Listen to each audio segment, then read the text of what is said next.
दोस्तों ये बात तो हम सब जानते हैं कि जैसे भगवान है वैसे ही शैतान भी है। जैसे बाइबल को बनाया है भगवान ने एक सच्ची ताकत ने जिसमें सब कुछ अच्छा बताया हुआ है, वैसे ही एक और किताब है कोडेक्स गीगास जिसको लिखा था एक शैतान ने। आखिर क्या है कोडेक्स गीगास की पूरी कहानी, क्यों इस किताब को डेविल्स बाइबल भी कहते हैं, आइए जानते हैं इस वीडियो में। सबसे पहले मैं आपको इस किताब के बारे में बताना चाहता हूँ। इस किताब की लंबाई 36 इंच है, 20 इंच चौड़ी, 8.7 इंच मोटी और इसका वजन तकरीबन 75 किलो है। इस किताब की खासियत ये भी है कि इस किताब को कागज के पन्नों पर नहीं बल्कि चमड़े के पन्नों पर लिखा हुआ है। कहते हैं कि इस किताब को पूरा लिखने के लिए 160 गधे की खाल का इस्तेमाल हुआ। इस किताब को जब लिखा गया तब उस वक्त इस किताब के 320 पन्ने थे, लेकिन अब इस किताब के 310 पन्ने ही हैं। आखिरी 10 पन्ने कहाँ गए, ये आज तक एक रहस्य है। इस कहानी की शुरुआत 13वीं सदी में हुई। एक सन्यासी चेक रिपब्लिक के एक मठ में रहता था। उस सन्यासी ने मठ और सन्यासी जीवन के कई नियमों की उल्लंघना की, जो उस वक्त एक बहुत बड़ा अपराध था। उसकी वजह से बाकी के लोग जो सन्यासी जीवन व्यतीत कर रहे थे उनकी भी बहुत बदनामी हुई। ये बात उस वक्त के चेक रिपब्लिक के राजा तक पहुंची। राजा ने तुरंत जांच के आदेश दिए। वो सन्यासी दोषी पाया गया और राजा ने उस सन्यासी को मौत की सजा सुनाई। अब यहाँ पर दो कहानियां हैं। बहुत सारे लोगों का यह कहना है कि उस सन्यासी को जिंदा दीवार में चिनवाने की सजा दी गई थी। वहीं दूसरी तरफ बहुत सारे लोग ये मानते हैं कि उस सन्यासी को जिंदा ताबूत में बंद करने की सजा हुई थी।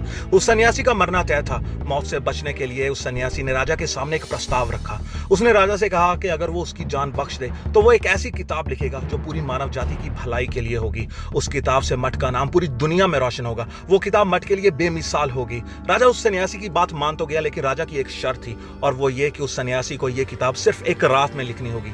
अपनी जान बचाने के लिए उस सन्यासी ने राजा की वो शर्त मान ली। उसी शाम उस सन्यासी को किताब लिखने के लिए सारी लोड़ींदा चीजें मुहैया करवाई गई और उसी रात उस सन्यासी ने ये किताब लिखना शुरू कर दी। कुछ देर तो वो सन्यासी किताब लिखता रहा, लेकिन आधी रात आते आते वो सन्यासी समझ चुका था कि एक ही रात में किताब को पूरा करना नामुमकिन है। अब उस सन्यासी के सामने दो रास्ते थे।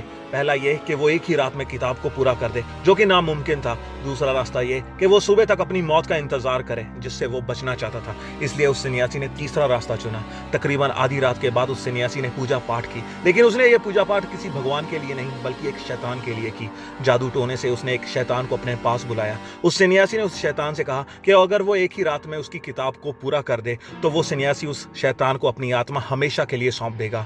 उस शैतान ने सन्यासी की बात मान ली और इस तरह एक ही रात में शैतान ने उस किताब को पूरा कर दिया। अगली सुबह उस सन्यासी के सामने कोडेक्स गीगास किताब थी। वादे के मुताबिक उस शैतान ने सन्यासी की आत्मा पर कब्जा कर लिया और सन्यासी की मौत हो गई।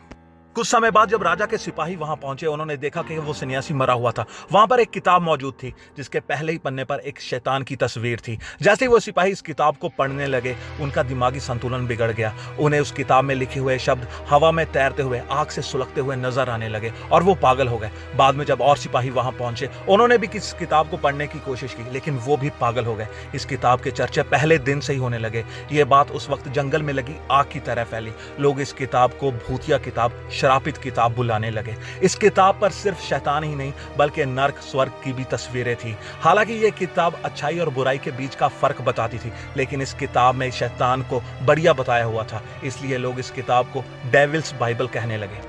कई सदियां बीत गई। यह किताब दुनिया के अलग अलग मुल्कों में अलग अलग लोगों के पास रही, लेकिन किसी भी शख्स ने इस किताब को शुरू से लेकर अंत तक नहीं पढ़ा, क्योंकि यह किताब दुनिया में जिस किसी भी शख्स के पास होती, जहां तो उसका दिमागी संतुलन बिगड़ जाता, वो पागल हो जाता, जहां उसकी मौत हो जाती, जहां फिर उसके साथ बहुत बुरा होता। इस किताब पर बहुत रिसर्च भी की गई। कई खोजकर्ताओं ने तो इस किताब पर 20-20 साल रिसर्च की और कई हैरान कर देने वाली बातें दुनिया के सामने रखी।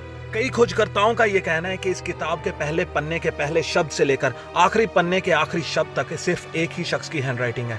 अगर कोई भी इंसान हफ्ते में 6 दिन और दिन में 8 घंटे इस किताब को लिखे तो इस किताब को पूरा लिखने में 5-6 साल लगेंगे। इतने समय में किसी भी इंसान की हैंडराइटिंग थोड़ी बहुत तो बदलती ही बदलती है, लेकिन इस किताब पर जो हैंडराइटिंग है वो शुरू से लेकर अंत तक बिल्कुल सेम है। इतना ही नहीं, इस किताब पर जो तस्वीरें बनी हुई हैं, जो शिल्पकारी की गई है, अगर उसको भी करें तो इस किताब को पूरा होने में 25-30 साल का वक्त लगेगा।